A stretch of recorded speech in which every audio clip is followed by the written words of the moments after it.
On a day where high winds delayed pro stock racing by almost 5 hours, Erica Ender-Stevens appeared right on schedule as she raced to a clean sweep of the NHRA SummitRacing.com Nationals. Ender-Stevens, hot off her K&N Horsepower Challenge victory on Saturday, breezed right through the competition en route to scoring Sunday's pro stock title. The double-up victory meant a $100,000 payday for the Elite Performance team.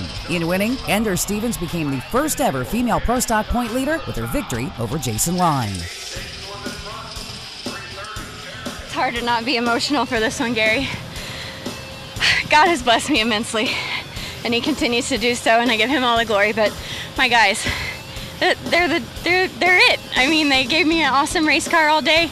We had a lot of wheel speed on that one. It shook at the top below. I pulled second. It went sideways and shook a little more. I plugged it in third, and thank God it went down. And I saw us pulling ahead on him, but I couldn't be more proud of my team.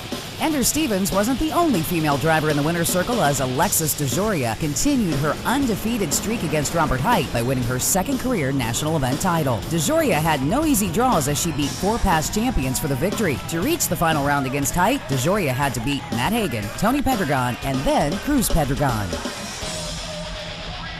It's often said that after you get the first one, that it's easier to get the second. Do you find that to be the case? Well, I didn't think that was true come Gainesville, but I definitely made up for it this weekend.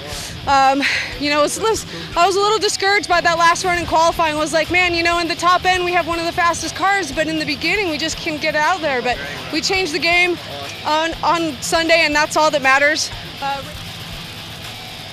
Tony Schumacher returned to the winner's circle for the 73rd time in his career and did so by beating Doug Coletta and breaking up a Coletta Motorsports double-up. The victory was Schumacher's first since last July when he won in Chicago. Despite the loss, Coletta leaves Vegas with the point lead intact.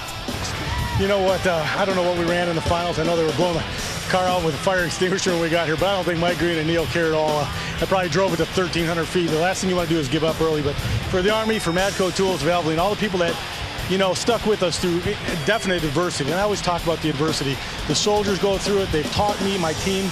They've been such great role models for us to understand that we have great people around us.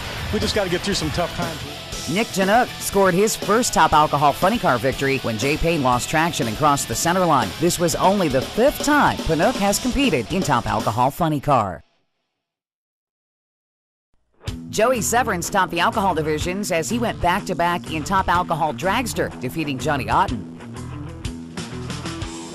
In the Lucas Oil Sportsman divisions, Peter Biondo was king with his second career NHRA double-up. Biondo scored career national event victory number 47, taking down Andrew Donovan to win Superstock. He claimed number 48 when he beat Ryan Mangus to snag the stock title.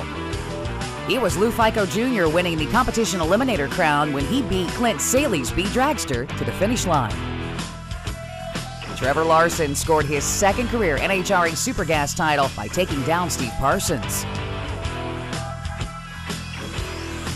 Rounding out the winners was K&N Engineering's VP, Steve Williams. Earlier in the weekend, Williams gave out $50,000 to Erica Ender-Stevens, who won the K&N Horsepower Challenge. Williams had a chance to win a bit of money himself when he shut down Sheldon Gecker to take the Super Comp title.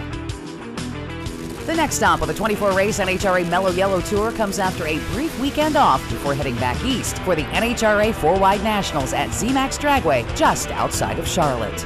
Stay tuned to CompetitionPlus.com for all the latest news and make sure to like us on Facebook. Kathy Fisher, CompetitionPlus.tv.